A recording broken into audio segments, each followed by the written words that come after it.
ஹல்லேலூயா, ஹல்லேலூயா, ஹல்லேலூயா. ஆண்டவர் ரட்சகரும் அன்பு தெய்வமாகிய யாசுவா மேசியா நாமத்தினாலே குலத்தின் ஆழத்திலிருந்து நம் தேவனை ஸ்தோத்திரத்தை உங்களை வாழ்த்துகிறேன். இந்த நாளிலே யாத்திரையாகமம் 23ஆம் அதிகாரம் 20வது வசனத்திலிருந்து 33ஆம் வசனம் வரைக்கும் வாசிப்போம், பார்ப்போம். யாத்திரையாகமம் 23ஆம் அதிகாரம் 20லிருந்து 33 வரைக்கும், பக்கம் 99.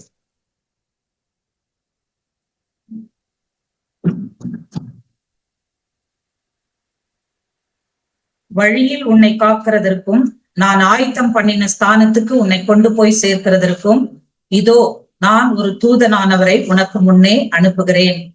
அவர் சமூகத்தில் எச்சரிக்கையாய் இருந்து அவர் வாக்குக்கு செவி கொடு. அவரை கோபப்படுத்தாதே. உங்கள் துரோகங்களை அவர் பொறுப்பதில்லை. என் நாமம் அவர் உள்ளத்தில் இருக்கிறது. நீர் அவர் வாக்கை நன்றாய் கேட்டு நான் சொல்வதையெல்லாம் செய்வாயாகில் நான் உன் சத்துருக்களுக்கு சத்துருவாயும் உன் விரோதிகளுக்கு விரோதியாயும் இருப்பேன். என் தூதனானவர் உனக்கு முன் சென்று எமோரியரும் ஏத்தியரும் பெரிசியரும் கானானியரும் ஏவியரும் எபூசியரும் இருக்கிற இடத்துக்கு உன்னை நடத்தி கொண்டு போவார். அவர்களை நான் அதம் பண்ணுவேன். நீ அவர்களுடைய தேவர்களை பணிந்து கொள்ளாமலும் சேவியாமலும் அவர்கள் செய்கைகளின்படி செய்யாமலும் அவர்களை நிர்மூலம் பண்ணி அவர்களுடைய சிலைகளை உடைத்து போடுவாயாக. உங்கள் தேவனாகிய யாவே தேவனையே சேவிக்க கடவீர்கள். அவர் உன் அப்பத்தையும் உன் தண்ணீரையும் ஆசீர்வதிப்பார். வியாதியை உன்னிலிருந்து விலக்குவேன். கர்ப்பம் விழுகிறதும் மலடும் உன் தேசத்தில் இருப்பதில்லை. உன் ஆயுசு நாட்களை பூரணப்படுத்துவேன். எனக்கு பயப்படும் பயத்தை உனக்கு முன் செல்லும்படி செய்வேன்.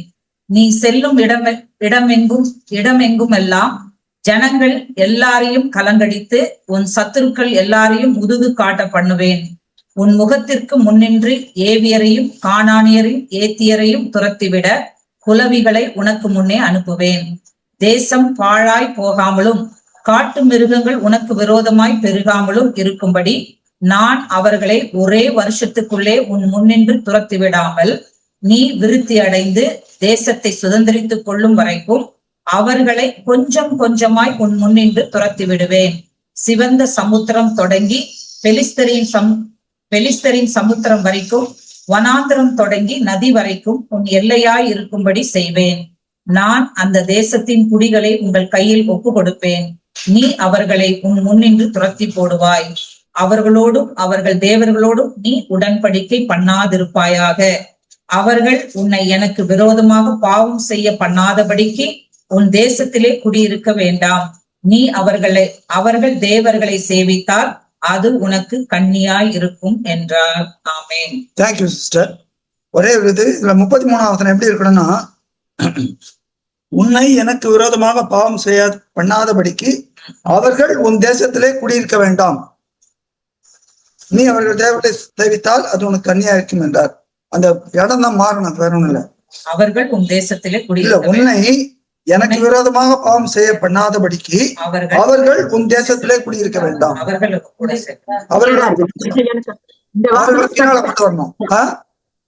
படிக்கும்போது கடைசியில புரியல பிரதர். இப்ப நீங்க சொன்னது புரியுது. அவர்கள் உன் தேசத்தில் குடியிருக்க கிளியரா இருக்கு நீங்க சொன்னது. அந்த அவர்கள் பின்னால வரணும். தமிழ்ல முன்னால இருக்கு, கொஞ்சம் கன்ஃபியூசிங்கா இருக்கும்.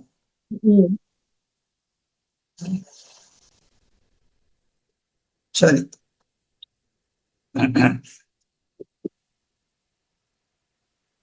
தேவன் இங்க என்ன சொல்றாரு?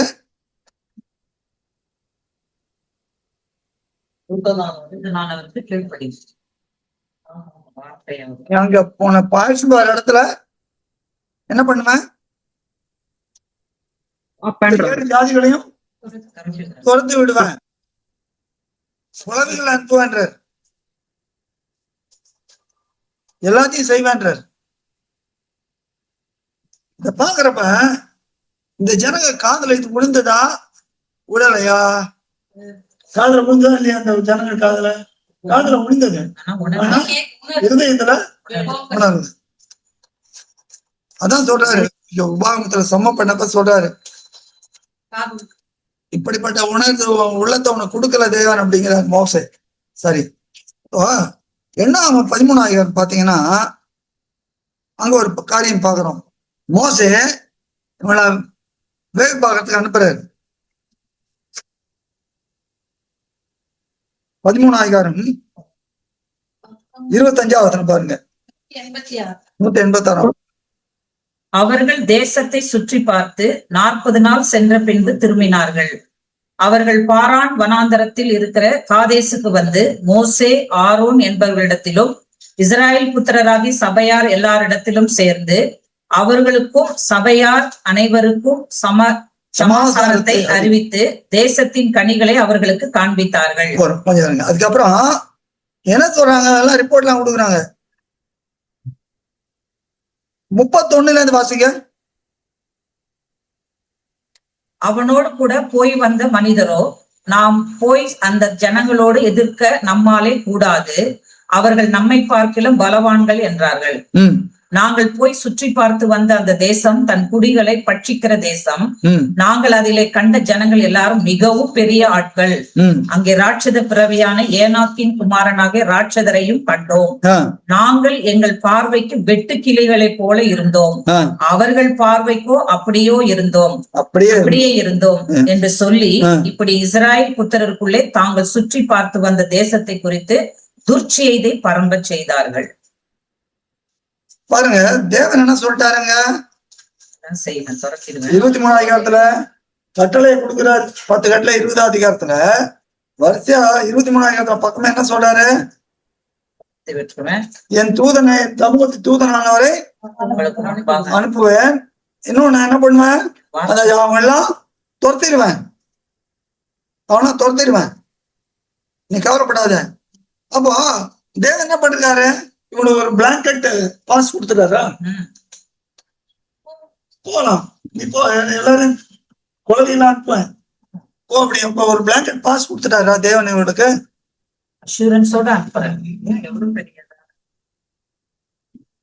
பிளாங்கெட் பாஸ் கொடுத்துட்டாரா இல்லையா? பிளாங்கெட் பாஸ் என்ன, உள்ள போறதுக்கான ஒரு பிளாங்கெட் பாஸ் ஃப்ரீயா போங்கன்னு, ஒன்னும் ரிட்டர்ன் கோட் இல்லாம. வெறுமையான ஆமா, வெறும் பாஸ். அதுல நிச்சயம் பிளாங்கெட் பாஸ் கொடுத்துட்டாரா? இஸ்ரேல் இருக்கு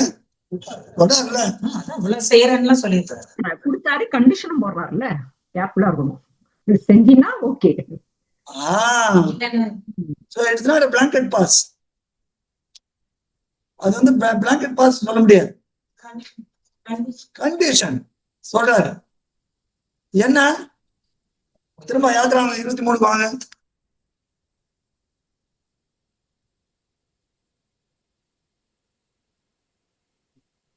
என்ன சொல்றது, நீ அவர்களுடைய தேவர்களை பணிந்து கொள்ளாமலும் சேவியாமலும் அவர்கள் செய்திகளின்படி செய்யாமலும் அவர்களை நிர்மூலம் பண்ணி அவருடைய சிலைகளை உடைத்து போடுவாயாக. இது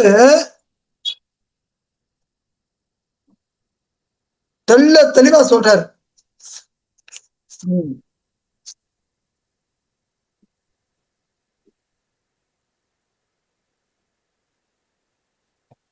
முப்பத்தி 32 என்ன சொல்றது, அவர்களோடும் அவர்கள் தேவர்களோடும் நீ உடன்படிக்கை பண்ணாதிருப்பாயாக. அப்போ என்னென்ன சொல்றாரு, மெயினா 2 காரியம். சிலைகள் எல்லாம் எல்லாம் என்னன்றி வேற யாரும் செய்யாத, இந்த சிலைகள் எல்லாம் எது பண்ணாத, அவர்கள் தேவர்களோடு நீ உடன்படிக்கை பண்ணாதிருப்பாயாக. உடன்படிக்கை நீ யாரோட பண்ணணும், என்னோட தான் பண்ணணும். அதுதான் உன்னை அழைச்சேன். உன்னை எகிப்துல வெளியே கொண்டாருப்ப என்ன பண்ணணும், என்ன பண்ண, அதெல்லாம் அப்புறம் வெளில எடுத்துன்னு வரப்ப ஒரு உடன்படிக்கை பஸ்கா, அதான் ஆண்டவர் இது புதிய உடன்படிக்கை கூடிய ரத்தமா இருக்குதுன்ற. அப்போ யூதர்களோட இஸ்ரவேலரோட ஒரு உடன்படிக்கை பண்றாரு. அப்ப இந்த உடன்படிக்கைக்கு அவன் கீழ்ப்படியணும். செய்யறப்ப நான் எல்லாத்தையும் செய்வேன் அப்படிங்கிறார். இப்ப அந்த தேசத்துல போயிருக்கிற ஜனங்கள் எப்படிப்பட்ட ஜனங்கள்னு பார்த்தா, லேவியராமம் 18ஆம் அதிகாரத்துல நாங்க பாக்குறோம் நிறைய காரியம்.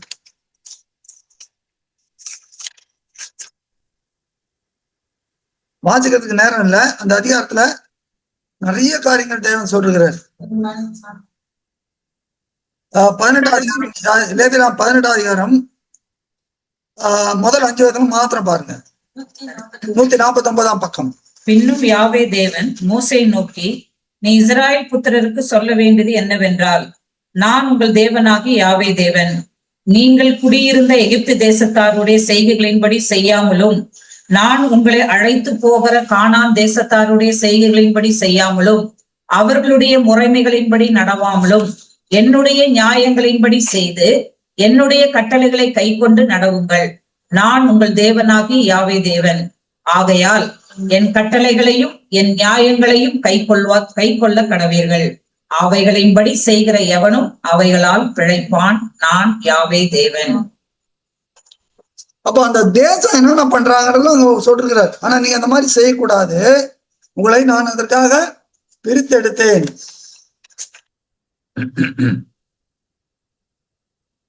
அதே அதிகாரத்துல பாருங்க 27 வாசிங்க. இப்பொழுதும் உங்களுக்கு முன்னிருந்த ஜாதிகளை தேசம் கக்கி போட்டது போல, நீங்கள் அதை தீட்டுப்படுத்தும் போது அது உங்களையும் கக்கி போடாதபடிக்கு நீங்கள் என் கட்டளைகளையும் என் நியாயங்களையும் கைக்கொண்டு தேசத்திலே பிறந்தவனானாலும் உங்கள் நடுவே தங்குகிற அந்நியனானாலும் இந்த அருவருப்புகளில் ஒன்றையும் செய்ய வேண்டாம். இப்படிப்பட்ட அருவருப்பானவைகளில் யாதொன்றை யாராவது செய்தால் செய்த அந்த ஆத்துமாக்கள் ஜனத்தில் இராதபடிக்கு அறுப்புண்டு போவார்கள். ஆகையால் உங்களுக்கு முன் செய்யப்பட்ட அருவருப்பான முறைமைகளில் யாதொன்றை நீங்கள் செய்து அவைகளால் உங்களை தீட்டுப்படுத்தி கொள்ளாதபடிக்கு என் கட்டளைகளை கை கொள்ளுங்கள். நான் உங்கள் தேவனாகி யாவே தேவன் என்று சொல்லு என்றார். சரி, பழைய ஏற்பாடு நம்ம பாக்குறோம், அது புதிய ஏற்பாட்டுக்கு ஒரு சாயலா இருக்கு, நிழலாட்டமா இருக்குது. அப்போ இந்த காரியங்கள்லாம் இஸ்ரவேலுக்கு தேவன் கொடுத்தாரு. இதுல நம்ம சபையாராகிய நாம் என்ன கத்துக்கொள்ளணும்?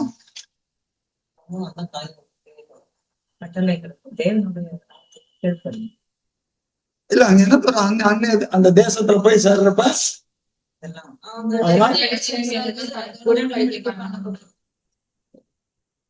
இப்போ சபையில இருக்க நமக்கு இது எப்படி நம்ம பொருந்தோம்னா, நமக்கும் பாருங்க 3 சத்துரு இருக்காப்புல. யாரு சத்துருன்னா, முதல் சத்துரு யாரு தெரியுமா? வீட்டாரு இல்ல, நம்ம மனுஷன். உள்ளுக்குள்ள போராட்டம். ரோமர் 7 சொல்றார் பவுல், நான் என்ன செய்ய வேண்டும் விரும்புகிறேனோ அதை நான் செய்யாமல் நான் விரும்பாத நான் செய்யறேன்ற நிர்பந்தமான மனுஷன். அதே நான் மாம்ச காரியங்களை மாதிரி நான் ஆவியினால தேவன பிரமாணத்துக்கு கீழ்படுகிறேன், ஆனால் மாம்சோ இது உலக பிரமாணத்துக்கு கீழ்படுகிறான்ற. அப்ப முதல் சத்துரு யாரு? நமக்கு நம்மளேதான். 2வது சத்துரு உலகம். இல்ல நம்மளே நம்ம சத்துருன்னா நம்ம உறுப்புகள் எல்லாமே சேர்ந்து வரும். உலகம். 3வது பிசாசு. 3 பேர். இந்த 3த்தையும் நம்ம மேற்கொள்ளணும். இந்த 3த்தையும் மேற்கொண்டாதான் நமக்கு நம்ம ஜெயம். கரெக்டான வார்த்தை சொன்னீங்க. இந்த ஜெயன்ற வார்த்தை ரொம்ப முக்கியமான வார்த்தை, பார்க்க போறோம்.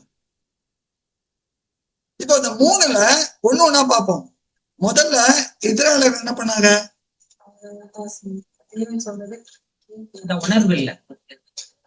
இல்ல, இந்த 3 இஸ்ரவேலர் என்ன பண்ணாங்க? என்ன பண்ணாங்க? அவங்க சுயமா என்ன நினைச்சாங்களா? நம்ம 3 பார்த்தோம் இல்லையா? நம்ம சபையில இருக்க நமக்கு யார் யார் எனிமி? சொந்தம், நம்மளே, அதுக்கப்புறம் உலகம், அதுக்கப்புறம் பிசாசு. இது இஸ்ரவேலுக்கு பொருந்தது, நமக்கு பொருந்தும். இஸ்ரவேலுக்கு இது எப்படி பொருந்திருக்கும்? அவங்க வழியில அவங்க போயிருந்தாங்க, நடந்தாங்க. அவங்க வழியில அவங்க சொல்லுவாங்க. உலகத்தை பார்த்தா அவங்களுக்கு ஒரு ராஜா வேணும்னு கேட்டாங்க. அது அடுத்தது. சரி, அங்க இருக்கிறவங்க இங்க ஆக்டிவ் பார்ட்டிசிபேஷன். அங்க சொல்லுங்க யாரும். பிரதர், அவங்க ஆத்துமாதான் மெயின். அவங்க ஆண்டவர் தேவனுக்கு கீழ்ப்படியாதது. 2வது அந்நிய ஜாதிகள் எல்லாம் சேர்த்து அவங்க உடன்படிக்கை எல்லாம் பண்றது, அது உலகம். அது 3வது சாத்தானிங்க. சரி, வேற யாரும்? பிரதீப், ஜெப கணேஷ் சார்.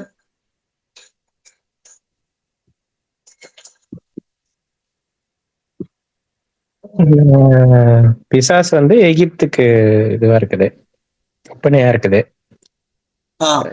அவன் கையில இருந்து இருளின் வெளியே ராஜ்யத்துல வந்தாச்சு, வெளியே வந்தாச்சு. வந்த பிந்தி 3 எதுன்னு கேக்குறீங்களா? இப்ப நம்ம சபையார் எப்படி வந்திருக்கோம்? நம்ம வெளியே வந்துட்டோம், ரட்சிக்கப்பட்டோம். ஆமா, அதே போலதான் எகிப்தில இருந்து உன்னை அழைத்து வந்து உன் தேவன் நானேன்றார். அடிமைத்தனமாக எகிப்தினாரு. அப்ப நம்மள அடிமைத்தனத்துல வெளியே கொண்டு வந்தது யாரு? ஆண்டவர்.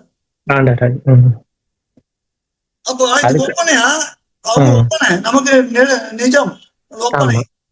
முதல்ல ஸ்வயம், அடுத்தது தேசம், அத உலகம். மாம்சம், அத உலகம், மாம்சம், பிசாசு. சாத்தான். மாம்சம், உலகம், சாத்தான். முதல்ல இஸ்ரேல் எப்படி?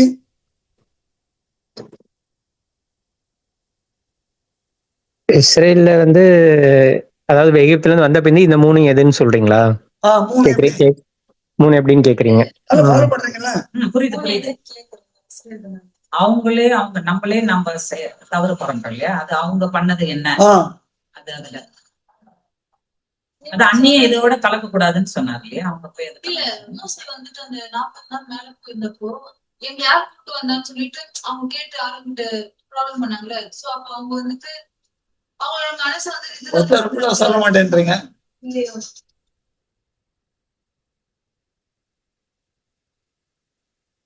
பாஸ்தா வந்து ப்ரிப்பேர் பண்ணாங்க. மாம்சம் ஆதாம்ல இருந்து வருதா? இல்ல இல்ல, இது இஸ்ரவேலர்களுக்கு.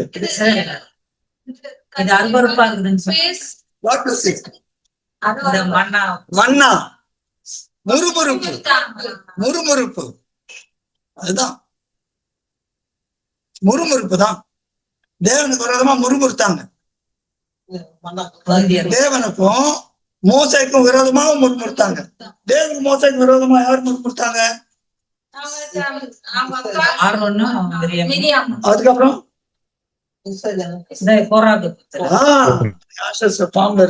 பெரிய அப்போ தாத்தா, கோராகு, அப்புறம் இன்னும் தெரியாது அபிராம்.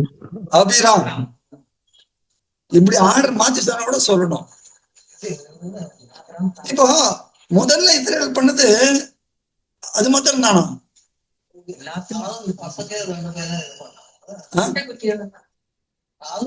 அந்நியாக்கினி, அது ரைட்டு. மாம்சம் முதல்ல அந்நியாக்கினி, கரெக்ட்.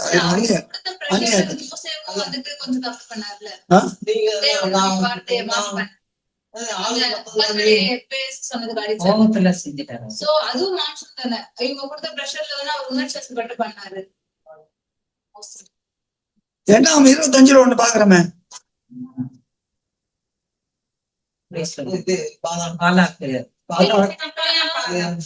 அது 22, 23, 25 முதல் வசனம் பாருங்க.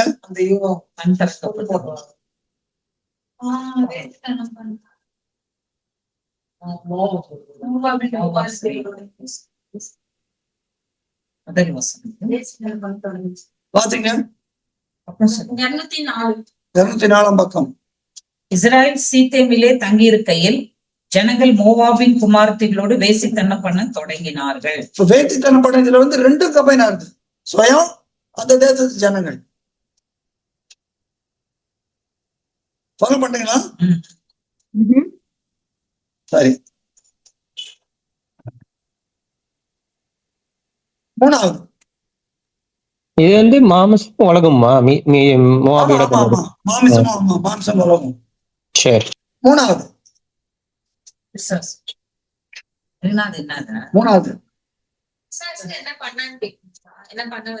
எதிரியா பரீட்சை பார்க்கிறாங்க. பரீட்சை பார்த்தாங்க, பாம்புகளால் கடிக்கப்பட்டாங்க. பிசாசு. 3வது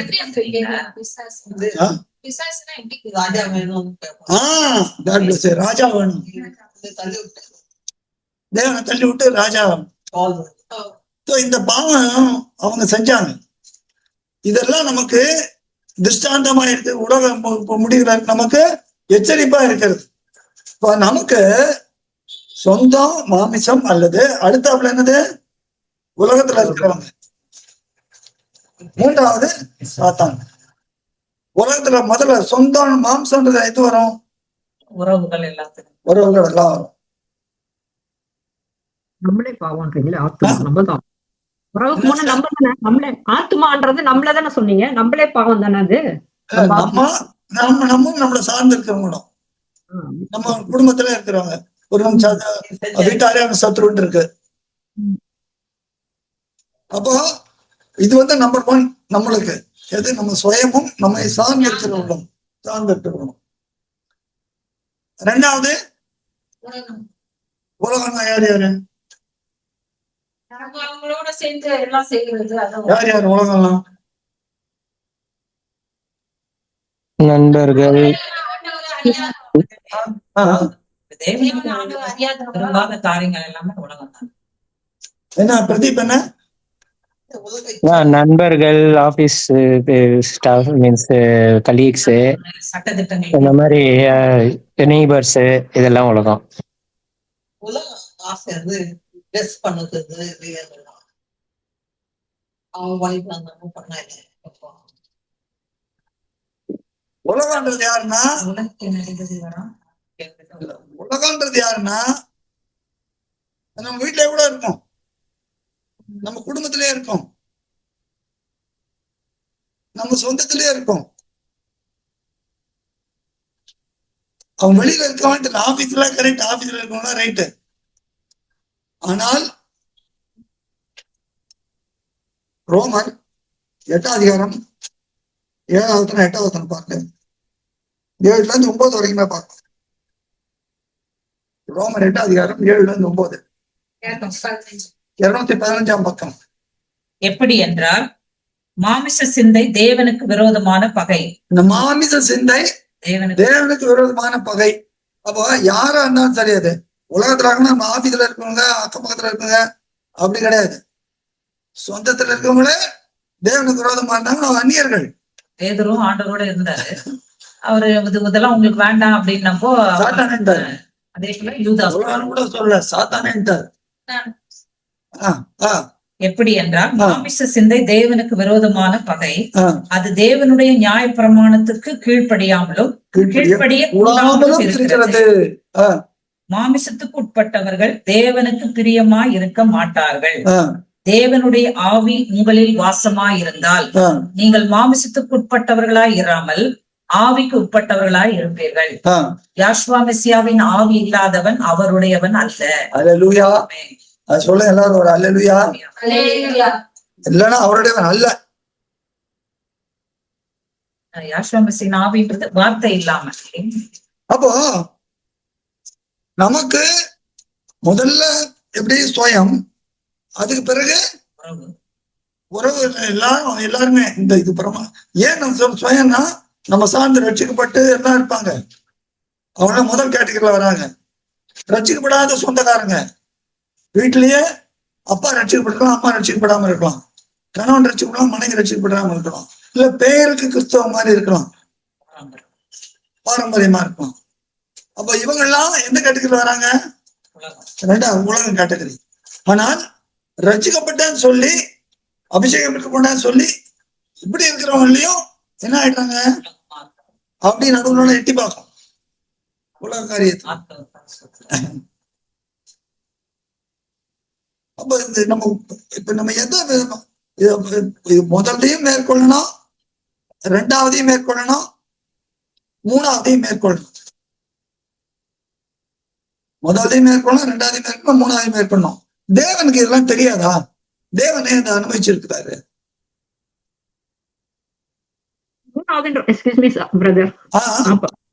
மூணாவது சாத்தாண்டீங்களா, அது எப்படி இது கம்பேர் பண்ணுவீங்க? தேவனே அதை அனுபவிச்சிருக்கிறாரு.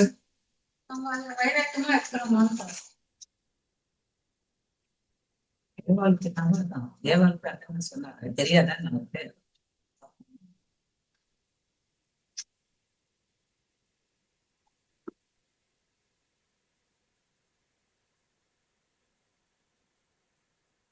உபாகமம் 8ஆம் அதிகாரம் முதல் 3 வசனங்கள் பாருங்க. 234. நீங்கள் பிழைத்து பெருகி யாவே தேவன் உங்கள் பிதாக்களுக்கு ஆணையிட்டு கொடுத்த தேசத்திலே பிரவேசித்து அதை சுதந்திரிக்கும்படி நான் இன்று உங்களுக்கு விதிக்கிற எல்லா கட்டளைகளின்படியும் செய்ய சாவதானமாய் இருப்பீர்களாக.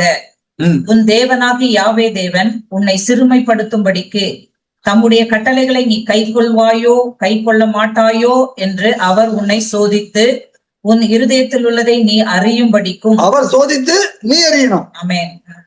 அவர் அறியது கிடையாது, அவருக்கு தெரியும். அப்படின்னா என்னதான் உனக்கு காட்டுறாரு, உனக்கு காட்டுறாரு அதை நீ எப்படி இருக்கிற அப்படின்னு காட்டுறாரு. உன்னை இந்த 40 வருஷம் அளவும் வனாந்தரத்திலே நடத்தி வந்த எல்லா வழியும் நினைப்பாயாக. அவர் உன்னை சிறுமைப்படுத்தி உன்னை பசியினால் வருத்தி மனுஷன் அப்பத்தினால் மாத்திரம் அல்ல யாவே தேவனுடைய வாயிலிருந்து புறப்படுகிற ஒவ்வொரு வார்த்தையினாலும் பிழைப்பான் என்பதை உனக்கு உணர்த்தும்படிக்கு. அப்ப நம்மளை அறிய வச்சு உணர்த்துறாரு. அதுக்கு தேவன் சோதனை கொடுக்குறாருன்னா எப்படி அது அவர் நம்மளை வந்துட்டு டார்ச்சர் பண்ண இது பண்ணதுக்காக இல்ல, நம்மை உணர்ந்து கொள்வதற்காக அதை செய்கிறார். எபிரேயர் 12ஆம் அதிகாரம் 5ல இருந்து பாருங்க.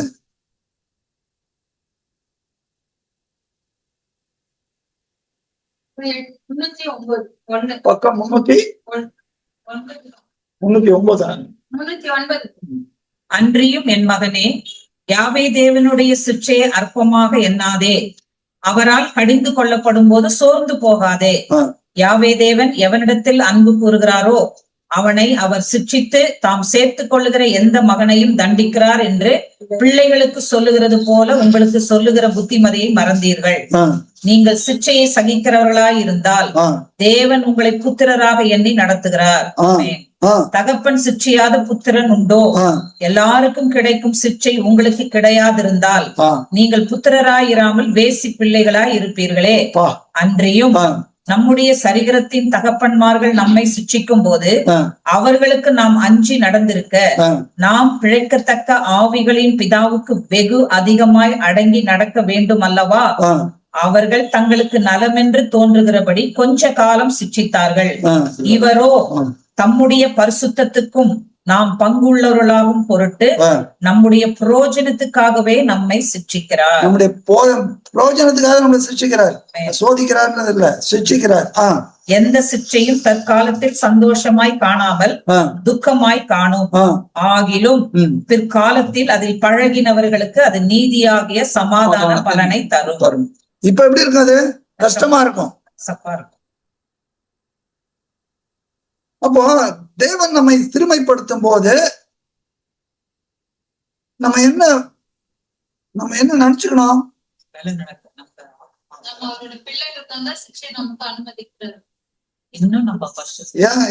என்ன பண்ணாரு? சொந்த குமாரனே விடல, அவரே இந்த சிக்ஷைகளுக்கெல்லாம் அனுப்பினார். அப்போ நமக்கும் உலகத்தின் மத்தியில இதை மேற்கொள்ளணும். அதான் எல்லா இடத்துலயும் மேற்கொள்ளணுன்றதுக்கு ஆக்சுவலா லூக்கா 21ஆம் அதிகாரம் 36ஆம் வசனம் பாருங்க.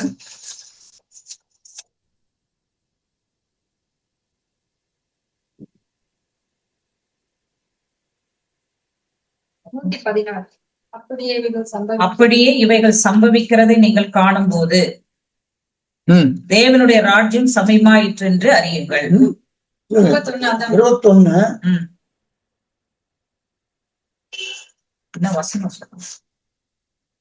இனி சம்பவிக்க போறவர்களாம் தப்பி 28 இவைகள் சம்பவிக்க தொடங்கும் போது உங்கள்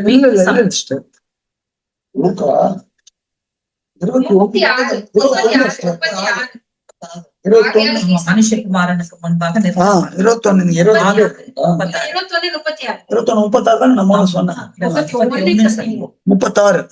ஆகையால் இனி சம்பவிக்க போகிற இவைகளுக்கெல்லாம் நீங்கள் தப்பி மனுஷகுமாரனுக்கு முன்பாக நிற்க பாத்திரவான்களா எண்ணப்படுவதற்கு எப்பொழுதும் ஜெபம் பண்ணி விழித்திருங்கள் என்றார். இந்த வார்த்தை இங்கிலீஷ்ல வாசிக்கப்படும்.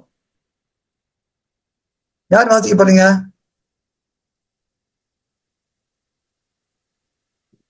யார்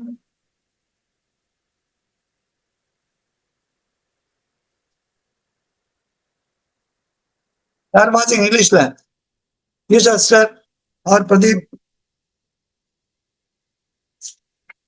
But be always on the watch and pray that you may be able to escape all that is about to happen and that you may be able to stand before the Son of Man. எப்படி? Watch வருதா? Watch.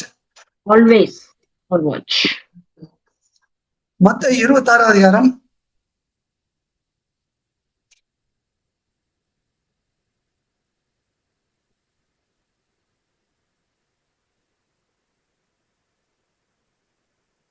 41 நீங்கள் சோதனைக்குட்படாதபடிக்கு விழித்திருந்து ஜெபம் பண்ணுங்கள். ஆவி உற்சாகம் உள்ளதுதான், மாமிசமோ பலவீனம் உள்ளது என்றார். இங்கிலீஷ்ல வாசிங்க.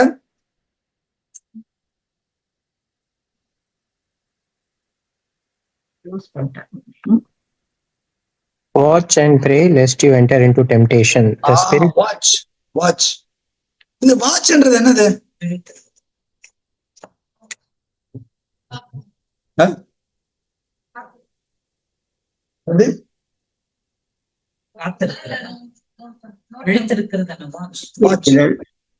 வாட்ச்னா என்ன சொல்லுவாங்க?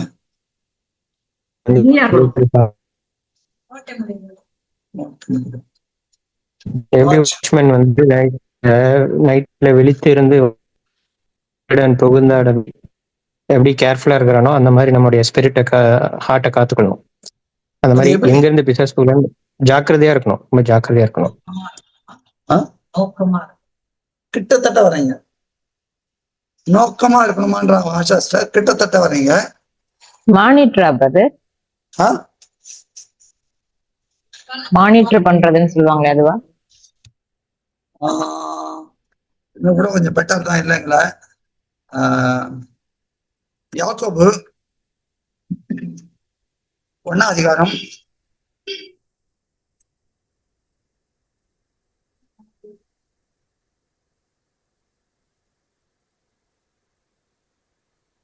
21 இருந்து 24 வரைக்கும். ஆகையால் நீங்கள் எல்லாவித அழுக்கையும் கொடிய துர்குணத்தையும் ஒழித்துவிட்டு உங்கள் உள்ளத்தில் நாட்டப்பட்டதாயும் உங்கள் ஆத்துமாக்களை ரட்சிக்க வல்லமை உள்ளதாயும் இருக்கிற வசனத்தை சாந்தமாய் ஏற்றுக்கொள்ளுங்கள். அல்லாமலும் நீங்கள் உங்களை வஞ்சியாதபடிக்கு திருவசனத்தை கேட்கிறவர்களாய் மாத்திரம் அல்ல, அதன்படி செய்கிறவர்களாய் இருங்கள். எண்ணத்தினாலெனில் ஒருவன் திருவசனத்தை கேட்டும் அதன்படி செய்யாதவனானால் கண்ணாடியிலே தன் சுவாப முகத்தை பார்க்கிற மனுஷனுக்கு ஒப்பாயிருப்பான். அவன் தன்னைத்தானே பார்த்து அவிடம் விட்டு போனவுடனே தன் சாயல் இன்னன் என்பதை மறந்து விடுவான். சுயதீன பிரமாணமாகிய பூரண பிரமாணத்தை உற்று பார்த்து அதிலே நிலைத்திருக்கிறவனே கேட்கிறதனை மறக்கிறவனாய் இராமல் அதற்கேற்ற கிரியை செய்கிறவனாய் இருந்து தன் செய்கைகளில் பாக்கியவானாய் இருப்பான். என்ன கனெக்ஷன்?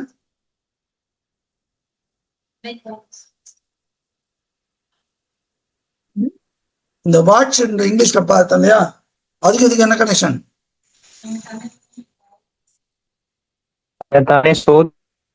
எப்போ வார்த்தையை வச்சு நம்மள எப்படி மிரர்ல பாக்குறோமோ அந்த மாதிரி நம்ம வார்த்தையை வச்சு நம்ம லைஃபை செக் பண்ணிக்கணும்.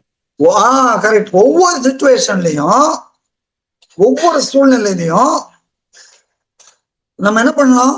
இந்த காரியம் நம்ம செய்யறோம், நம்ம ஆசைப்படுறோம், சுயம் இது ஆவியின்படி இருக்குதா மாம்சத்தின்படி இருக்குதா உற்று பார்க்கணும். இதுதான் வாட்ச். 2 திங்ஸ் தேவன் விரும்புறார், watch and pray. Watch and pray அதான் அங்க இருக்குது, வாட்ச் அண்ட் ப்ரே. நீங்க வெளிப்படுத்தலாம் பாத்தீங்கன்னா கூட சபைக்கு சொல்றப்ப 2ஆம் அதிகாரம் 3ஆம் அதிகாரம் நிறைய இதை சொல்றாரு. ஆனா அங்க வேற ஒரு வார்த்தை பயன்படுத்துறாரு. ஆனா அது வார்த்தை தான், அது நான் சொல்றேன் என்னன்னு பார்ப்போம். அப்போ நம்ம எந்த சுய காரியம் எதுவும் வந்தாலும் நம்ம இது தேவ கட்டளைக்கு ஒத்து போறதா, இது நம்மளை பொறுத்த வரைக்கும். 2வது உலகம். உலகத்திலயும் போறப்ப நம்ம மறுபடியும் நம்மள வாட்ச் பண்ணிக்கணும். இன்னைக்கு ஆபீஸ்க்கு போறோம், உட்காடுறோம், நம்ம ஒரு பெரிய சாங்ஷனிங் பொசிஷன்ல இருக்கிறோம். லோன் சாங்ஷன் பண்றதோ இல்ல ஏதாவது ப்ராஜெக்ட் சாங்ஷன் பண்றதோ ஒரு பவர்ஃபுல் பொசிஷன்ல இருக்கிறோம். அப்படி இருக்கிறப்ப நிறைய டெம்டேஷன், சோதனைகள் நிறைய விதெல்லாம் வரும். கிஃப்ட் கொண்டாந்து கொடுப்பாங்க, லஞ்சம் கொடுத்து நம்மளை வாங்க பார்ப்பாங்க, இல்ல நம்ம ஆபீஸ்லயே பிரஷர் வரும் மேலதிகாரிட்ட இருந்து, நமக்கு மேல இருக்கவங்ககிட்ட இருந்து இதை பண்ணுன்ட்டு. அது தேவ நீதிக்கு விரோதமா இருந்தால் நிறைய பேர் செய்யறாங்க. உலகம் அப்படிதான் இருக்குது, அதுதான் உலகம். அப்ப அவங்க செய்யற மாதிரி நம்ம செய்யக்கூடாது. இது தேவனுக்கு பிரியமில்லாதது. இது உலகத்தை மேற்கொள்ளுவது, சாத்தானை மேற்கொள்வது. ஈசாசு கேட்டீங்களா? நீ கேட்டது வந்து இஸ்ரேலர்கள். நீ கேட்டது இஸ்ரேலர் தானே? இல்ல சபையா?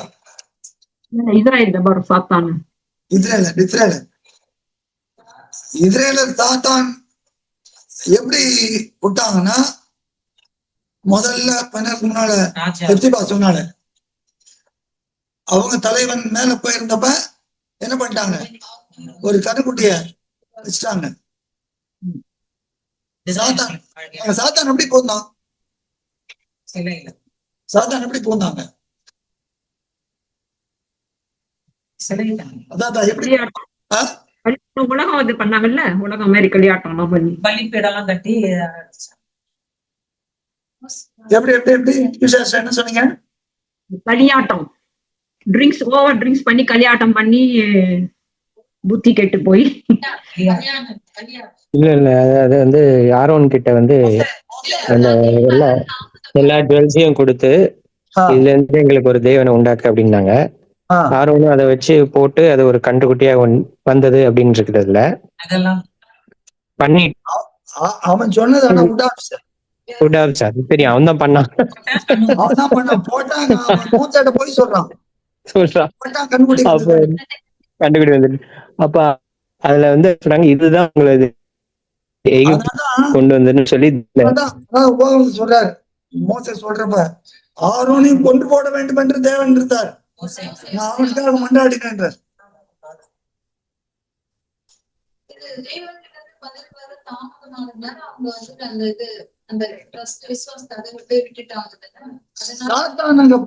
எப்படின்னா ஈசா சொன்னாங்களா களியாட்டம். அவன் என்ன பண்ண, அவனுடைய ஆவி அனுப்பிச்சாங்க. அது என்ன ஆவி? அது நிர்வாணமாக்கும் ஆவி. அங்க எடுங்க, யாத்ராகமம்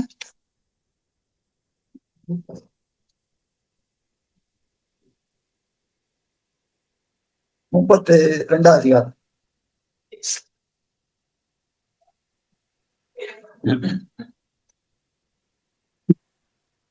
சரி, 32 அதிகாரம்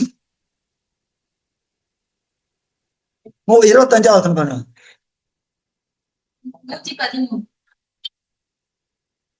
ஜனங்கள் தங்கள் பகைவர்களுக்குள் அவமானப்படத்தக்கதாக ஆரோன் அவர்களை நிர்வாணமாக்கி இருந்தான். அவர்கள் நிர்வாணமாய் இருக்கிறதை மோசே கண்டு போறோம். எப்படி ஜனங்கள் தங்கள் பகைவர்களுக்குள் அவமானப்படத்தக்கதாக,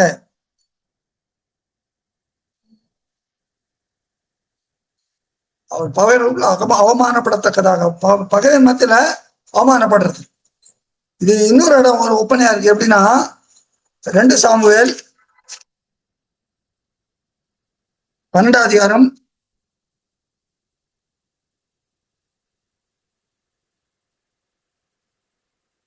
12-14 வரைக்கும் பாருங்க.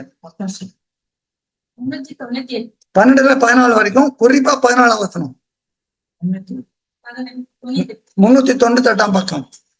நீ ஒளிப்பிடத்தில் அதை செய்தாய், நானும் இந்த காரியத்தை இஸ்ரவேலர் எல்லாருக்கும் முன்பாக சூரியனுக்கு முன்பாக செய்விப்பேன் என்றார் என்று சொன்னான். அப்பொழுது தாவீது நாத்தானிடத்தில், நான் யாவே தேவனுக்கு விரோதமாய் பாவம் செய்தேன் என்றான். நாத்தான் தாவீதை நோக்கி, நீ சாகாதபடிக்கு யாவே தேவன் உன் பாவம் நீங்க செய்தார். ஆனாலும் இந்த காரியத்தினாலே யாவே தேவனுடைய சத்துருக்கள் தூஷிக்க நீ காரணமாய் இருந்தபடியால் உனக்கு பிறந்த பிள்ளை நிச்சயமாய் சாகும் என்று சொல்லி நாத்தான் தன் வீட்டுக்கு போய்விட்டான். ஏன்னா சத்துருக்கள், யாவேதனுடைய சத்துருக்கள் தூஷிக்க காரணம். அப்ப தூஷிக்கிறாங்க. அப்ப இங்கேயும் என்னாச்சு?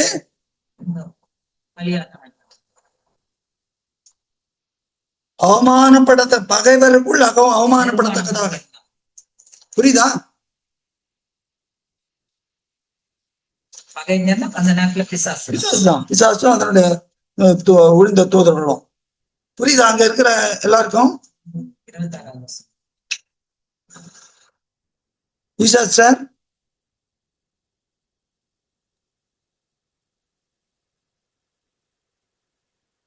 ஆஞ்சலா சார் புரியுதா? அங்கிள் நடுவுல அது கொஞ்சம் அதுவே ஜூம்ல இருந்து வெளியே போயிட்டு திருப்பி வந்துச்சு. நடுவுல ஏதாவது மிஸ் ஆயிருக்கும் நிறைய பேருக்கு. இல்ல 2 சாமுவேல் 12 அதிகாரத்துல நம்ம வாசிக்கிறோம், தாவீது பத்சேபாளோட காரியம் செய்தனால அறிவிக்கப்பட்ட பிறகு அவனுக்கு மனதில் உணர்த்தப்பட்ட பிறகு தேவரே நான் பாவம் செஞ்சேன் அப்படிங்கிறான். 14வது பாத்தீங்கன்னா, ஆனாலும் இந்த காரியத்தினால யாவேதனுடைய சத்துருக்கள் தூஷிக்க நீ காரணமா இருந்தபடி அப்படிங்கிறார். அப்ப இவன் அவன் என்ன தப்பு செஞ்சான்? அவன் இன்னொருடைய மனைவி, இன்னொன்னு நிர்வாணம். இதனால சத்துரு என்ன பண்றாப்புல? தூஷிக்கிறான். இதேதான் இங்க ஆர்வம் செஞ்சதுனால ஃபாலோ பண்றியா? ஆர்வம் செஞ்சதுனால என்ன ஆயிட்டாங்க? நிர்வாணங்களா இருந்தனால சத்ரு தூஷிக்கிறதுக்கு. அப்போ நிர்வாணமா இருந்ததுன்னா, நிர்வாணத்தை பார்த்தோம்னா சத்ருக்கு தான் கொண்டாட்டம். ஏன்னா ஆண்டில ஏதன் தொடர்ந்து தான் பண்ணான். மனுஷன நிர்வாணம் ஆக்கிட்டான். தேவன் என்ன பண்ணாரு? மகிமையினாலும் கணத்தினாலும் முடி சூட்டினார். இவன் எல்லாத்தையும் முறிஞ்சு போட்டான். திருடவும் கொல்லவும் அழிக்க வேறொன்றுக்கும் வரான். இருக்கான் கலைச்சிடுவான், கிழிச்சிடுவான், நிர்மூலமாக்கிடுவான். நான் அவருக்கு ஜீவன் உண்டாக பிடிக்கும், அந்த ஜீவன் பரிபூர்ணப்படம் பிடிக்கும் அந்த தேவன். அப்ப சத்ரு தூஷிக்கிறதுக்கு அங்க என்ன ஆயிடுது? நிர்வாணமாக்குறது. அது அப்ப இது எப்படி சாத்தான் பண்றது? அப்ப இஸ்ரவேலர்கள் சாத்தானுக்கு அந்த இடத்துல இடம் கொடுத்தாங்க. அதே போல உள்ள போய் ராஜ்யம் ஆன பிறகும் தாவீது ஒண்ணு செய்யறாரு. என்ன செய்யறாரு? கணக்கு சாத்தான் தூண்டி விட்டாங்க. அப்போ இதெல்லாம் அவங்க செஞ்சது நேலாட்டமா செஞ்சாங்க. இது நமக்கு எச்சரிப்பா இருக்கிறது. நமக்கு நம்ம என்ன பண்ணணும்? மேற்கொள்ள வேண்டும். இதை நாம் மேற்கொள்ள வேண்டும். அவங்க மேற்கொள்ளல. ஏன்? தேவ கற்பனையை விட்டு விட்டார்கள். நாம் எப்படி மேற்கொள்ள முடியும்? Watch and pray. எப்படி வாட்ச்? நம்ம பார்க்கணும், பார்த்துட்டே இருக்கணும். அதான் வாட்ச், பார்த்துட்டே இருக்கணும். நம்ம எந்த காரியம் நம்ம சிந்தையில, தேவனே என் சிந்தையில தானே உமக்கு விரோதமா இருக்குதா? என்ன அறியாம தான் நான் செய்யறேன்னா மறைவான பாவங்களை என்ன விலைக்கு காருன்றார். இதான் நம்ம வாட்ச் பண்ணி ப்ரே பண்ணணும். அப்படிதான். எப்படித்தான் வாலிபன் தன்னை எப்படி சுத்தம் காத்துக்கொள்வான்? வாசனத்தினாலதான். அப்போ இதுதான் நமக்கு. அப்ப சத்துருவை மேற்கொள்றது, நம்ம மற்ற மாம்சத்தை மேற்கொள்ளுது. அதே மாதிரி உலகத்தாரோட கலக்கிறப்ப எப்படி இருப்போம்? நம்ம உலகத்தாரோட இருக்கிறப்ப எப்படி இருப்போம்? எரேமியா ஒத்த வேஷம் வரி விடாது.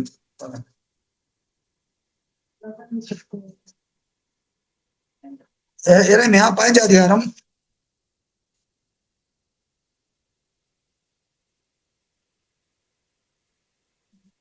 16-17 பாருங்க. 894 பக்கம். உம்முடைய வார்த்தைகள் கிடைத்தவுடனே அவைகளை உட்கொண்டேன். முதல்ல இதுதான் நம்ம என்ன செய்யணும்? வார்த்தைகள் கிடைச்ச உடனே உட்கொள்ள. நம்ம ஏதானும் ஒரு பிஸ்ஸாவோ பர்கரோ இல்ல கட்லெட்டோ கொடுத்தா என்ன பண்ணணும்? இருட்டும், அப்புறம் சாப்பிடலாம். அப்படியா? இல்ல முதல்ல அதை கொண்டா சூடா சாப்பிடணும். அது 4 நாள் கழிச்சு சாப்பிடுவீங்களா? ஆனா தேவ வார்த்தை கிடைக்கிற மாத்திரம் என்ன படிக்கலாம்? காலைல முதல்ல இந்த வேலையெல்லாம் இருக்கு, இன்னைக்கு ஒரு முக்கியமான அப்பாயின்மெண்ட், அதை போய் அந்த வேலையெல்லாம் முடிச்சுட்டு வந்து உட்காந்து நான் குளிச்சுட்டு நல்லா சாப்பிட்டா. பிரதர் பொறுமையா படிக்கலாம் பிரதர், நீ என்ன சொல்றீங்க? பறக்க பறக்க படிக்கிற என்ன பிரயோஜனம்? பொறுமையா படிக்கணும் பிரதர். எல்லாரும் அந்த வேலை வரவே வராது. காலைல வேதம் வாசிக்காம வெளியே போனா மாட்டிப்போம், வேற தான் அது அப்படியே இழுத்துட்டே போகும். காலையில இருந்து மத்தியானம் படிக்கலாம், மத்தியானத்துல சாயங்காலம், சாயங்காலத்துல இருந்து ஃப்ரெண்ட்ஸ் வருவாங்க, இல்ல சொந்தக்காரங்க வருவாங்க, போன் வரும். அப்புறம் 7-8 மணி ஆச்சுன்னா வயிற்றுல மணி அடிக்கும். உள்ள போன உடனே கண்ணை சொருகிடும், வரவே வராது. அதிகாலையில் என்னை தேடுகிறவன் ஜீவனை கண்டடைகிறான், யாவை தேவனத்தில் தயவும் பெறுகிறான். அதான் நீதிமொழி வாசிக்கிறோம். அதைதான் நம்ம தேடணும் ஃபர்ஸ்ட். அதிகாலையில காத்தா 4 மணிக்குன்றது கிடையாது. நீ ஒரு நாளை எப்போ துவக்கிறாயோ அப்போ ஃபர்ஸ்ட் இதுதான். அப்ப எரேமியா வார்த்தையை கெடுத்த உடனே உட்கொண்டேன்றார். வாசிங்க சிஸ்டர். உம்முடைய வார்த்தைகள் எனக்கு சந்தோஷமும் என் இருதயத்துக்கு மகிழ்ச்சியுமாய் இருந்தது. சேனைகளின் தேவனாகிய யாவே தேவனே, உம்முடைய நாமும் எனக்கு தரிப்பிக்கப்பட்டிருக்கிறது. எப்படி உங்களோட வார்த்தைகள் இருதயத்துக்கு எப்படி இருந்ததா? மகிழ்ச்சியா இருந்தது, சந்தோஷமும் மகிழ்ச்சியா இருக்குது. அப்படி இருந்தா அடுத்த வசனம் சொல்றாரு, நாமும் எனக்கு தரிப்பிக்கப்பட்டிருக்கிறது. நான் பரியாசக்காரருடைய கூட்டத்தில் உட்கார்ந்து களி கூர்ந்ததில்லை. உமது கரத்தின் நிமித்தம் தனித்து உட்கார்ந்தேன். சலிப்பினால் என்னை நிரப்பினேன். அப்போ ஒருத்தருக்கு வார்த்தை சந்தோஷமும் மகிழ்ச்சியுமா இருந்ததுன்னா அவங்க அந்த கூட்டத்துல போய் களி கூற மாட்டாங்க.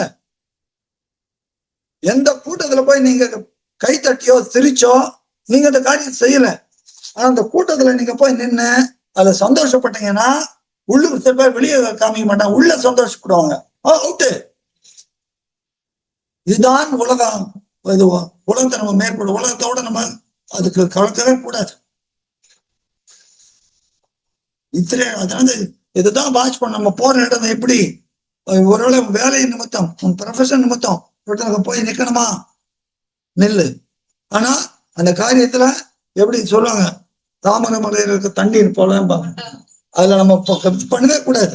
போன வாரமா அதுக்கு முன்ன வாரம் பிரதீப் கேட்டா அவர் பண்ணவே கூடாது. அப்படிதான் நம்ம இதுதான் வாட்ச் அண்ட் ப்ரே. அப்படிதான் நம்ம வாட்ச் அண்ட் ப்ரேன்றப்ப என்ன அர்த்தம் நமக்கு?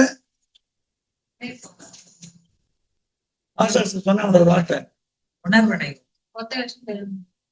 அதுதான் நீ பார்க்கணும். ஜெயம் கொள்ளுதல், ஜெயம் கொள்ளுதல், அதான் ஜெயம் கொள்ளுதல். இப்போ இந்த வாட்ச் அண்ட் ப்ரே இந்த ரெண்டு இருந்ததுன்னா நாம் கவனித்து ஜெபித்து இருந்தோமானால் நம்ம என்ன பண்ண முடியும்? ஜெயம் கொள்ள முடியும், மேற்கொள்ள முடியும், ஜெயம் கொள்ள முடியும். வெளிப்படுத்த 2ஆம் அதிகாரம் 7ஆவது பாருங்க. 2:7. ஆவியானவர் சபைக்கு சொல்லுகிறதை காது உள்ளவன் கேட்க கடவன். ஜெயம் கொள்ளுகிறவன் எவனோ அவனுக்கு தேவனுடைய பரதேசியின் மத்தியில் இருக்கிற ஜீவ விருட்சத்தின் கனியை புசிக்க கொடுப்பேன் என்று எழுது. அப்ப ஜெயம் கொள்ளுகிறது எப்படி? ஜெயம் கொள்றது அதுதான் காது உள்ளவன் கேட்க கடவன். அப்படிதான் ஜெயம் கொள்ள முடியும். அந்த சத்தம் எரேமியாக்கு என்ன ஆச்சது? உள்ள போனோம்னா அவருக்கு சந்தோஷமும் இருதயத்துக்கு மகிழ்ச்சியுமா இருந்தது. சில பேர் நம்ம சொல்றப்ப கடுப்பா இருப்பாங்க. ஆனா அது எப்படி? கடுப்பா இருந்தாங்கன்னா என்ன பண்ணுவாங்க? நம்ம எதிர்க்க ரொம்ப இந்த தமிழ்ல ஆஷாட புத்திம்பாங்க. ஆஷாட புத்தி தெரியுமா? அந்த கதை கேட்டுறீங்களா? ஆஷாட புத்தி தேவ சன்மானம். நீ நடக்குது அந்த மாதிரி எதிர்க்க ஆஷாட புத்தி தேவ சன்மானம். ஆஷாட புத்தின்னு ஒரு ஸ்ரீசன் தானோ, தேவ சன்மான்றது அவனோட டீச்சரும். 2 பேரும் ரொம்ப வீடு வீடா போய் எல்லாத்தையும் இதெல்லாம் சொல்லி உபதேசம்லாம் சொல்லி சாப்பிடுவாங்க. இதுல என்ன பண்றாங்கன்னா அந்த ஆஷாட புத்தி அந்த தேவ சன்மா என்ன பண்றாங்கன்னா தனக்கு கிடைக்கிற பணத்தெல்லாம் வச்சு கொஞ்சம் கொஞ்சமா ஒரு சால்வை வச்சு அந்த சால்வை உள்ள தச்சு நோட்டெல்லாம் அது உள்ள வச்சு அதை போர்வையா போத்திப்பாங்க. இந்த ஆஷாட புதி அவன் கூடவே போவானாம். ரொம்ப எல்லாம் கேட்டதெல்லாம் பணிவிடை செய்து தேவ சன்மாக்கெல்லாம் பணிமுடையெல்லாம் செய்து ரொம்ப பரமார்த்த குருன்னு சொல்லி அவ்வளவு தூரம் தானா. ஒரு நாளைக்கு ஆஷாட புத்தி தேவ சன்மாவுக்கு போறப்ப எங்கேயோ ஒரு இடத்துல தேவ சன்மாவுக்கு அர்ஜென்ட்டா டாய்லெட் போகணும்னு சொல்லிட்டு என்ன பண்ணானா, இந்தப்பா இந்த சாவியை நீ வச்சுக்க, நான் போயிட்டு வரேன்ட்டு. அவன் போயிட்டு திரும்ப வந்து பார்த்தா இது சின்ன இடத்துல ஸ்கூல்ல படிச்சிருப்போம். அப்போ காலம் முழுக்க எப்படி இருந்தாவன் வேஷம்.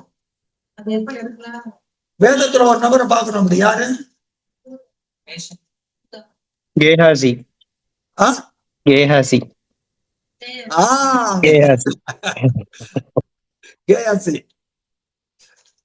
சந்தோஷம். ஜூடாஸ் இஸ்காரியோத்தும் அப்படிதான்.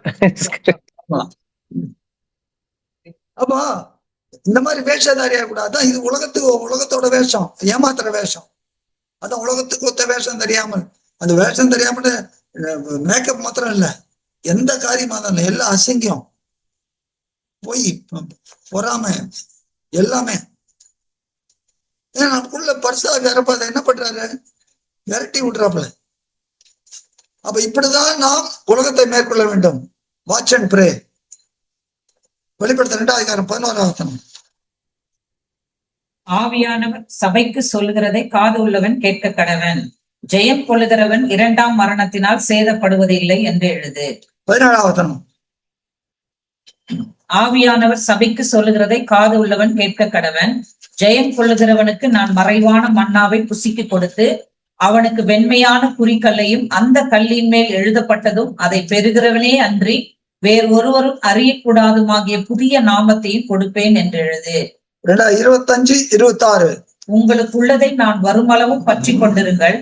ஜெயம் கொண்டு முடிவு பரியந்தம் என் கிரிகைகளை கை கொள்கிறவன் எவனோ அவனுக்கு நான் என் பிதாவினிடத்தில் அதிகாரம் பெற்றது போல ஜாதிகள் மேல் அதிகாரம் கொடுப்பேன். நீங்க 3வது பார்க்கலாம். 2, 3 யாரு சபைக்கு எழுதுறோம். இந்த ஜெயம் கொள்கிறது என்ன? Watch and pray.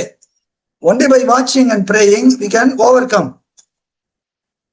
நாம் விழித்திருந்து ஜெபம் பண்ணினாதான் நாம் ஜெயம் கொள்ள முடியும். அப்ப இந்த ஜெயம் கொள்றது ரொம்ப முக்கியம். அப்ப ஜெயம் கொண்டாதான் நம்ம அங்க உட்கார முடியும். நான் ஜெயம் கொண்டேன் பிதாவின் சிங்காசனத்தில் அமர்ந்தது போல ஜெயம் கொள்ளவர்களும் என்னுடைய சிங்காசனம் என்னோட கூட. அப்ப அது முக்கியம். அது இப்ப இது ரெண்டுத்துக்கு என்ன வேணும்? வாட்ச் அண்ட் பிரே. விழித்து ஜெபம் பண்ணுதல். இப்ப இஸ்ரேலுக்கு இதை பண்ணல, விட்டாங்க. ஃபர்ஸ்ட் ஸ்டெப்பே விட்டாங்க. 2வது ஜெபம் பண்ணாங்க. அவங்க எப்படி ஜெபம் பண்ணாங்க? அவங்க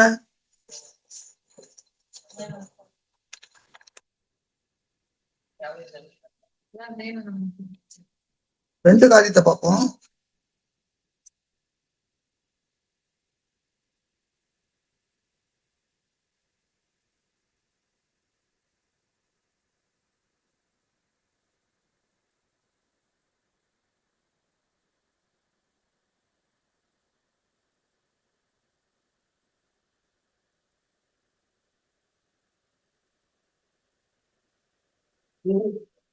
யாத்ராகமம் 32 4வது வசனமும் 1 ராஜாக்கள் 12 28 வசனம் 112 பக்கம். யாத்ராகமம் 32 4 வசனம். அவர்கள் கையில் இருந்து அவன் அந்த பொன்னை வாங்கி சிற்ப கருவியினால் கருபிடித்து ஒரு கன்றுக்குட்டியை வார்ப்பித்தான். அப்பொழுது அவர்கள், இஸ்ரவேலரே, உங்களை எகிப்து தேசத்திலிருந்து அழைத்து கொண்டு வந்த உங்கள் தெய்வங்கள் இவைகளே என்றார்கள். ஆரோன் அதை 1 ராஜாக்கள் 12 28 வசனம். பக்கம் 445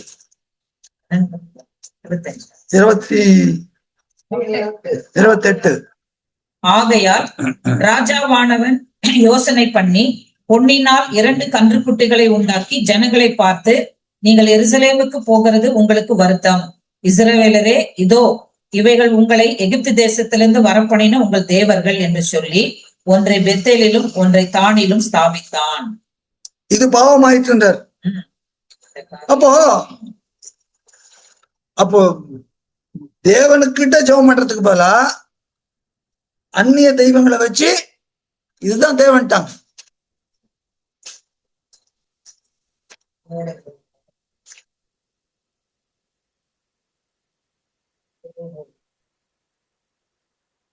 எரேமியா 23 அதிகாரம்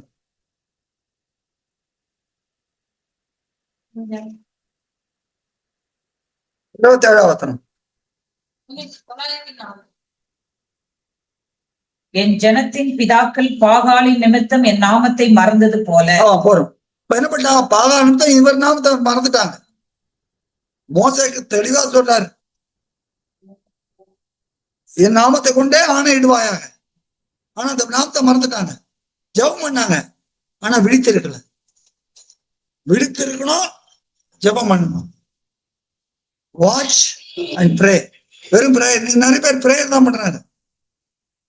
எப்படி பிரேயர் பண்றாங்க? யார்கிட்ட பண்றாங்க? அவங்க பாட்டு நாம தேவைகளை குறிச்சு உலக பிரகாரம். அது நம்ம கிறிஸ்தவங்களை எப்படி ப்ரே பண்றாங்க?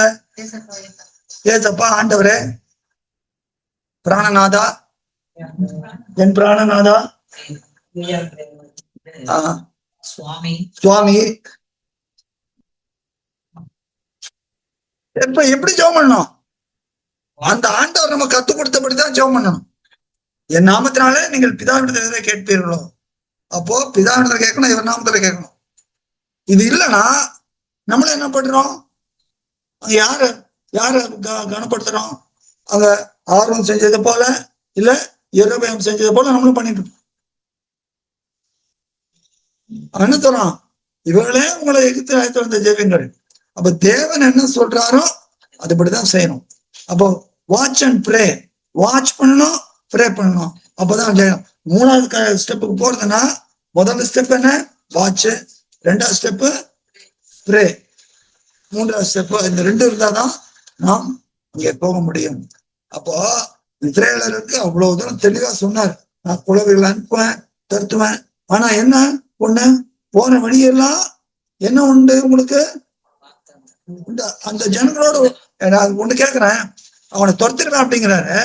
துரத்துறான்றப்ப அங்க அந்த ஜனங்களோட உடன்படிக்கை பண்ணாத அப்படின்றாரு. அது ஏன் அது துரத்துறாரு? துரத்தில பற்றி யாரும் இந்த கேள்வி கேட்பேன்னு எதிர்பார்த்தேன்.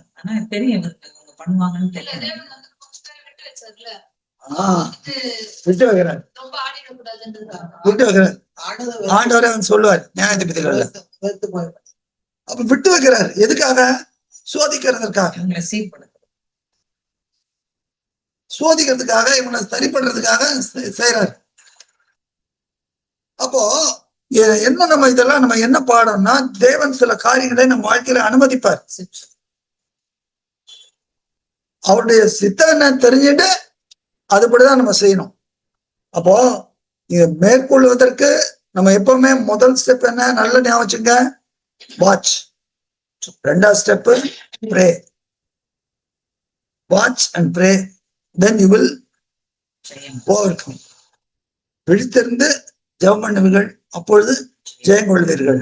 நாம் விழித்திருந்து நாம் ஜெபம் பண்ணுவோம், நாம் மேற்கொள்ளுவோம். அப்போ தேவன் இஸ்ரேலருக்கு கொடுத்ததை அவங்க கைவிட்டாங்க. ஆனா அவங்களுக்கு என்ன? ஒரே ஒரு உடன்படிக்கை தான் கொடுத்தாரு, ஒரு இதுதான் ஏற்பாடு தான் கொடுத்தாரு. நமக்கு தேவன் என்ன பண்ணாரு? பெரிய உடன்படிக்கை கொடுத்தாரு. அந்த உடன்படிக்கை எப்படி? தன்னுடைய குமாரனுடைய ரத்தத்தினால் ஆகிய உடன்படிக்கை. அப்போ நமக்கு 2 ஏற்பாடுகள் கொடுத்திருக்கிறாரு. நிழலையும் கொடுத்தாரு, நிழலையும் கொடுத்திருக்கிறாரு. அப்ப நம்ம எப்படி இருக்கணும்? நம்ம தேவன் இப்ப இஸ்ரேல் போறாங்க, அங்க போய் அவன் இருக்கிறான்றப்ப அவன் பண்ண முடியாது. தேவன் அதான் சொல்றாரு, நீ போ, ஆனா நான் பண்ணுவேன். எப்படி பண்ணுவேன்? குழந்தைகளை அனுப்புவேன். அப்படின்னா என்ன அர்த்தம் அது? அப்ப நீ விசுவாசத்தோட போ. எபிரேயர் 11 பாத்தீங்கன்னா விசுவாசத்தினால் மேற்கொண்டார்கள் இருக்கு. நீ விசுவாசத்தோட போ, நான் செய்வேன், நான் சொன்னது செய்வேன், நீ விசுவாசத்தோட போ. விசுவாசம் இல்லாம அவளை பிரவேசிக்கிறதுலாம் என்ன பண்ணாரு? அப்புறம் திரும்ப ஓடுறேன்றாங்க, திரும்ப போறேன்றாங்க. ஓர்மா மட்டும் அடிச்சு துரத்துறாங்க சத்துருக்கள். அப்போ நீ போற பாதையில உனக்கு ஒரு போராட்டம் உண்டு, ஆனால் போராட்டத்திலே நான் உன்னோட கூட இருக்கிறேன். இந்த போராட்டத்தை முதல்லயே காமிச்சிட்டார் தேவன் என்ன ஆக போறதுன்ட்டு. எப்படி? யாத்திராம 17வது அதிகாரத்துல என்ன பாக்குறாங்க? யாத்திராம 17வது அதிகாரத்துல அமலேக்கியர்கள் வராங்க. வெளில வரப்பவே உள்ளது வெளில வரப்ப போராட்டம், வெளில வந்து செங்கலை தரம் திறந்து வந்த பிறகு அமலேக்கியர்கள். அப்போ உனக்கு போராட்டம், உனக்கு போற இடத்துல உனக்கு போராட்டம் உண்டு. ஆனாலும் நான் கூட இருந்த என் தூதனானவர் முன்பாக அனுப்புவேன்றார். அப்ப எல்லாத்துலயும் தூதனானவர் தான் நமக்கு. இந்த நாட்கள்ல சபையிலையும் கூட நமக்கு யார் தலையா தேவன் கொடுத்துருக்கிறாரு? அதே தூதனானவர் இருக்கிற ஆண்டவராகிய யாசுவா. அப்ப தூதனானவர் இருந்தாரு. பிறகு நமக்கு தேவ தூதர்களும் சற்று திரியராக இருந்தார். என்ன மகத்துவம்? தேவனுக்கு சமமா இருப்பது தூதன்ற நிலையில வந்து தூதனை கீழான மனுஷன் மீட்பதற்கு. அப்ப நமக்கு தேவன் ஆண்டவரை கொடுத்திருக்கிறாரு. அப்ப இதை வச்சு நம்ம அவரையே பார்க்கணும். அப்பதான் ஜெயம் கொள்ள முடியும். அவர் எப்படி ஜெயம் கொண்டாரோ அதே போல அவர் எப்படி ஜெயம் கொண்டாரு? யோவான் 8ஆம் அதிகாரம் 29ஆம். யோவான் 5ஆம் அதிகாரம் 17ஆம் 18ஆம். யோவான் 12ஆம் அதிகாரம் 49ஆம். யோவான் 8:29. என்னை அனுப்பினவர் என்னோடு கூட இருக்கிறார். பிதாவுக்கு பிரியமானவைகளை நான் எப்பொழுதும் செய்கிறபடினால் அவர் என்னை தனியே இருக்க விடவில்லை. பிதாவுக்கு பிரியமானவைகளை நான் எப்பொழுதும் செய்கிறபடியால். அது எப்படி செய்யறாரு? யோவான் 5ஆம் அதிகாரம் 18ஆம். 131.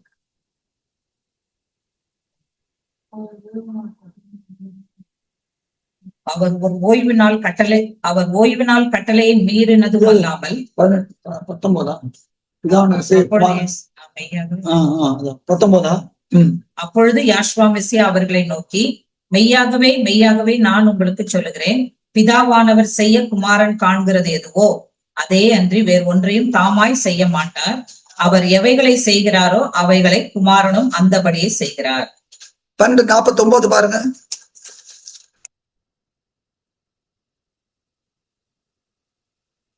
நான் சுயமாய் பேசவில்லை, நான் பேச வேண்டியது இன்னதென்றும் உபதேசிக்க வேண்டியது இன்னதென்றும் என்னை அனுப்பின பிதா எனக்கு கட்டளையிட்டார்.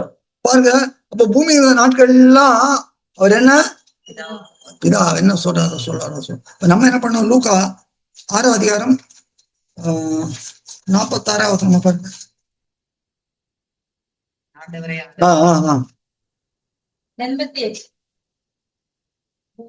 என்னை ஆண்டவரே ஆண்டவரே என்று நீங்கள் சொல்லியும் நான் சொல்லுகிறபடி நீங்கள் செய்யாமல் போகிறது என்ன? என்னிடத்தில் வந்து என் வார்த்தைகளை கேட்டு அவைகளின்படி செய்கிறவன் யாருக்கு ஒப்பாய் இருக்கிறான் என்று உங்களுக்கு காண்பிப்பேன். ஆழமாய் தோண்டி கற்பாறையின் மேல் அஸ்திபாரம் போட்டு வீடு கட்டுகிற மனுஷனுக்கு ஒப்பாய் இருக்கிறான். பெருவெள்ளம் வந்து நீரோட்டம் அந்த வீட்டின் மேல் மோதியும் அதை அசைக்க கூடாமல் போயிற்று. ஏனென்றால் அது கண்மலையின் மேல் அஸ்திபாரம் போடப்பட்டிருந்தது. என் வார்த்தைகளை கேட்டும் அவைகளின்படி செய்யாதவன் எவனோ அஸ்திபாரம் இல்லாமல் மண்ணின் மேல் வீடு கட்டுகிறவனுக்கு ஒப்பாயிருக்கிறான். நீரோட்டம் அதன் மேல் மோதினவுடனே அது விழுந்து முழுவதும் அழிந்தது என்றார். இன்னொருத்தர் லூக்கா 14 என்ன சொல்றா பாருங்க, பக்கம் 105. லூக்கா 14 தன்னை பின்பற்றுகிறவர்களை பார்த்து 25ஆம் 27ஆம் பாருங்க. பின்பு அநேக ஜனங்கள் அவரோடு கூட பிரயாணமாய் போகையில் அவர்களிடமாய் அவர் திரும்பி பார்த்து, பிரயாணம் கூட வராங்க அவங்களாம், அவங்கள பார்த்து என்ன சொல்றாரு? யாதொருவன் என்னிடத்தில் வந்து தன் தகப்பனையும் தாயையும் மனைவியும் பிள்ளைகளையும் சகோதரனையும் சகோதரிகளையும் தன் ஜீவனையும் எனக்கு சீஷனாய் இருக்க மாட்டான். தன் மரத்தை சுமந்து தன் பாடுகளை சுமந்து கொண்டு எனக்கு பின் செல்லாதவன் எனக்கு சீஷனாய் இருக்க மாட்டான். தன் பாடுகளை, இந்த உலகத்துல உங்களுக்கு பாடுகள் உண்டு, ஆனாலும் நான் அந்த உலகத்தை ஜெயித்தேன் திடன் கொள்ளுங்கன்றார்.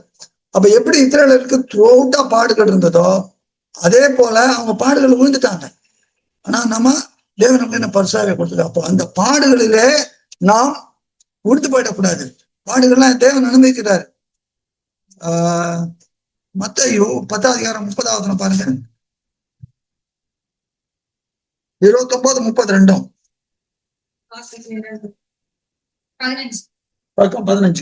ஒரு காசுக்கு 2 அடைக்கலான் குருவிகளை விற்கிறார்கள் அல்லவா? ஆயினும் உங்கள் பிதாவின் சித்தம் இல்லாமல் அவைகள் ஒன்றாகிலும் தரையில் விழாது.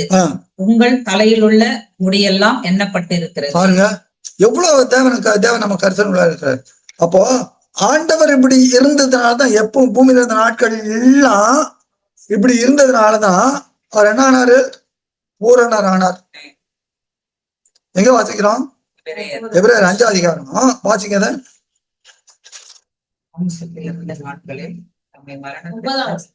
வாசிங்க.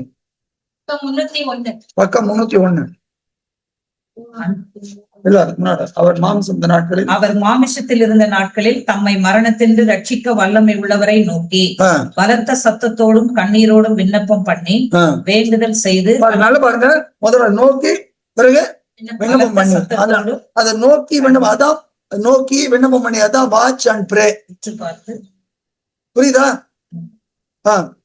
பலத்த சத்தத்தோடும் கண்ணீரோடும் விண்ணப்பம் பண்ணி வேண்டுதல் செய்து தமக்கு உண்டான பயபக்தி நிமித்தம் கேட்கப்பட்டு அவர் குமாரனாயிருந்தும் பட்ட பாடுகளினாலே கீழ்ப்படுதலை கற்றுக்கொண்டு தாம் பூரணரான பின்பு தமக்கு கீழ்ப்படுகிற பாடுகளின் வழியா அவர் பூரணரானார். முடிக்க போறோம். அப்ப அவர் பூரணரானார். அவர் நமக்கு என்ன சொன்னார்? மத்தேயு 5ஆம் அதிகாரம் 48.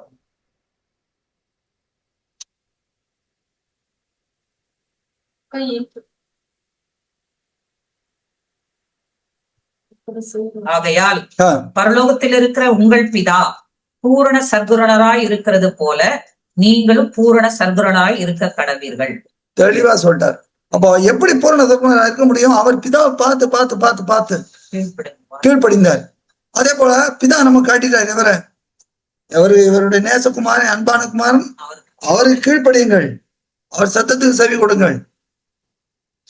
அப்ப நமக்கு அவர் தான், அதான் பவுல் சொல்றார் 2 Corinthians 13:5 கிறிஸ்து உங்களுக்குள்ள இருக்கிறார் என்ற உங்களை சோதித்து பார்க்க,